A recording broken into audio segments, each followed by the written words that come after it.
Hey guys, this is Priyanka and you are watching my English channel. आज के इस video में हम कवर करने वाले हैं प्रेपोजिशंस किसको कहते हैं, उनके यूजेस कैसे करने हैं, और वीडियो के एंड में आपको मिलने वाली है एक बोनस ट्रिक जो आज तक आपको कहीं पर भी नहीं मिली होगी।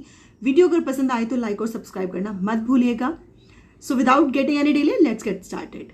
देखिए गाइस, अगर आप इसको ब्रेक करके देखेंगे ना, इस पूरे वर्ड को अगर दो हिस्सों में तोड़ेंगे तो ये बनेगा प्री प्लस पोजिशंस। मतलब कि जो नाउन, प्रोनाउन या फिर नाउन फ्रेज की पोजीशन के पहले यूज होते हैं उन वर्ड्स को हम कहते हैं प्रेपोजिशंस। ठीक है, और क्या मकसद है, क्यों यूज किए जाते हैं ये प्रेपोजिशंस? प्रेपोजिशंस यूज किए जाते हैं एक रिलेशन बताने के लिए चीज़ों के बीच में, या फिर इंसान का किसी चीज़ के साथ, या फिर दो इंसानों का, या फिर दो चीज़ों का आपस में रिलेशन बताने के लिए किसी भी सेंटेंस में प्रेपोजिशन का यूज होता है। एग्जाम्पल के लिए देख लेते हैं, my books are in my bag. अब देखिए यहां पर क्या है, बैग और बुक्स के बीच में रिलेशन बता रहा है ये एक वर्ड इन, है ना। बुक्स कहाँ है, बैग के इन है, मतलब अंदर है, तो रिलेशन बताया बुक्स का बैग के साथ। एक और एग्जाम्पल देख लेते हैं, the man jumped into the river. Man जो है वो रिवर के अंदर उसने जंप किया, कूद गया, तो यहां पर रिलेशन बताया रिवर का और जंप करने का। जंप कहाँ किया, रिवर के अंदर किया। देखिए रिवर के पहले यूज हुआ है इनटू, मतलब किसके पहले? रिवर क्या होता है, नाउन होता है ना, तो नाउन के पहले यूज हुआ है। ओशन आज का फर्स्ट वर्ड है फ्रॉम। फ्रॉम का मतलब होता है गाइड से। अब से हम बहुत बार किसी भी सेंटेंस में बहुत बार से यूज करते हैं, बट हर बार से का सेंस अलग होता है ना। कभी हम कहते हैं मैं गाजियाबाद से दिल्ली गया, है ना। कभी हम कहते हैं मैंने अपना काम सुबह से शुरू किया, है ना। कभी हम कहते हैं मैंने ये मिठाई उसकी दुकान से खरीदी, है ना। कभी हम कहते हैं मेरे पापा मुजफ्फरनगर से हैं। ठीक है, तो ये सारे के सारे जो से हैं इन सब का डिफरेंट सेंस में, यहाँ पर डिफरेंट सेंटेंस में अलग अलग सेंस में यूज हुआ है। फ्रॉम का यूज आप करेंगे कब? जब एक starting point of an action, जब किसी भी काम के स्टार्ट होने का टाइम बताया जाता है उस वक्त हम फ्रॉम का यूज करते हैं। एग्जाम्पल देखिए, a written test will be held from 9 AM to 11 AM। एक रिटन टेस्ट कब से शुरू होगा? 9 बजे से शुरू होगा, 11 बजे तक होगा। यहां पर मैं टू की बात बिल्कुल नहीं करूंगी, टू की बात करूंगी जब हम प्रेपोजिशन टू करेंगे। ठीक है, एक और एग्जाम्पल देख लेते हैं, we were at Manali from 18 to 24 June. हम मनाली में थे 18 से 24 जून तक, तो यहां पर भी अगेन 18 से ये बताने के लिए फ्रॉम का यूज हुआ है ना। इसके अलावा गाइस, जब बात होती है किसी सोर्स की, जब कोई काम किसी सोर्स से होता है, सोर्स मतलब स्रोत, है ना, उस केस में भी यूज करते हैं फ्रॉम का। जैसे कि मैं बोलूं I heard this news from Reena, मैंने ये खबर रीना से सुनी, तो स्रोत कौन हुआ, सोर्स कौन हुआ ये खबर देने का? मुझे रीना, है ना। या फिर सोर्स और ओरिजिन मतलब उत्पत्ति कहते हैं वैसे ओरिजिन को। ठीक है, मतलब जब हम बात करते हैं ना कि मैं उत्तराखंड से हूं, मैं उत्तर प्रदेश से हूं, मैं मुंबई से हूं, तो उस केस में भी हम किसका यूज करते हैं? फ्रॉम का यूज करते हैं। For example, I am from Delhi, मैं दिल्ली से हूं, है ना। या फिर मैं बोलूं both my neighbours are from Tamil Nadu, मेरे दोनों पड़ोसी कहां से हैं? तमिलनाडु से हैं, मतलब उनका जो ओरिजिन है वो कहां से है? तमिलनाडु से है। बेशक वो अभी दिल्ली में रह रहे हैं, बट वो है कहां से? तमिलनाडु से, है ना।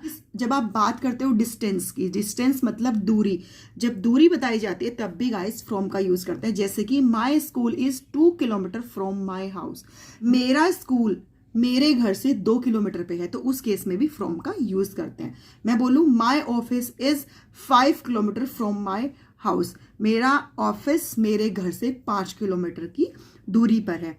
जब आप बात करते हो पॉइंट ऑफ टाइम की, पॉइंट ऑफ टाइम मतलब कोई काम जो है वो किस टाइम में, किस समय में, है ना, किस समय से शुरू हुआ।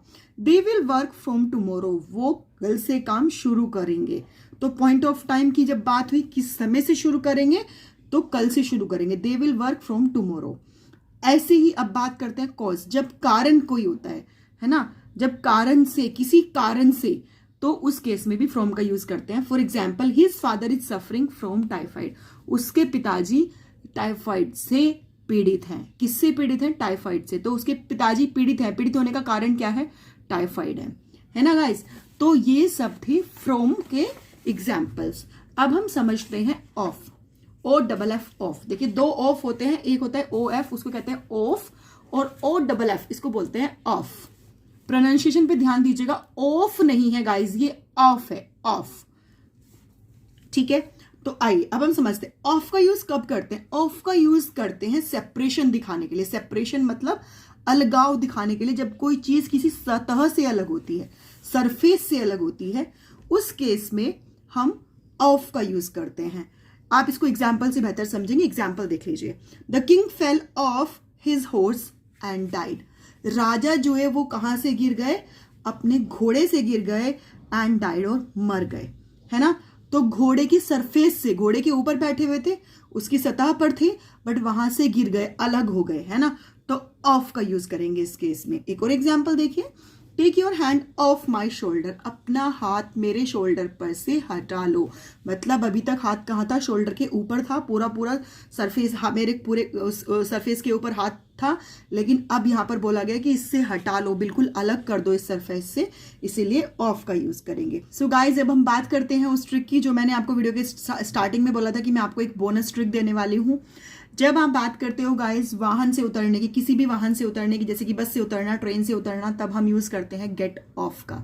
बट गाइस ध्यान रखना है कि अगर आप अपने पर्सनल वाहन से उतर रहे हैं, जैसे कि आप अपनी पर्सनल कार से उतर रहे हैं, तब आप यूज करते हैं गेट आउट का। बट अगर वहीं पर वो पब्लिक ट्रांसपोर्ट है तो आप यूज करते हैं गेट ऑफ का। एग्जाम्पल देख लीजिए। Get off the bus at the next station. अगले स्टेशन पर आपको बस से उतरना है। अब यहीं पर जब हम बात करते हैं किसी प्लेन की, जब प्लेन उड़ता है, उड़ान भरता है एयरपोर्ट से, उसके लिए यूज करते हैं आप टेक ऑफ। टेक ऑफ क्यों? क्योंकि रनवे से जब वो उड़ता है, यानी कि रनवे के जब सरफेस को छोड़ देता है, वहां से जब उड़ान भरता है, तो मैंने आपको बताया कि जब सरफेस को छोड़ता है उसके लिए ऑफ का यूज करते हैं, तो टेक ऑफ। एग्जाम्पल देख लीजिए। The plane was able to take off once the runway was clear. जब रनवे बिल्कुल क्लियर था तो जो प्लेन था वो अपनी उड़ान भरने के लिए तैयार था। गाइज अगर आपको वीडियो पसंद आया तो लाइक और सब्सक्राइब करना मत भूलेगा।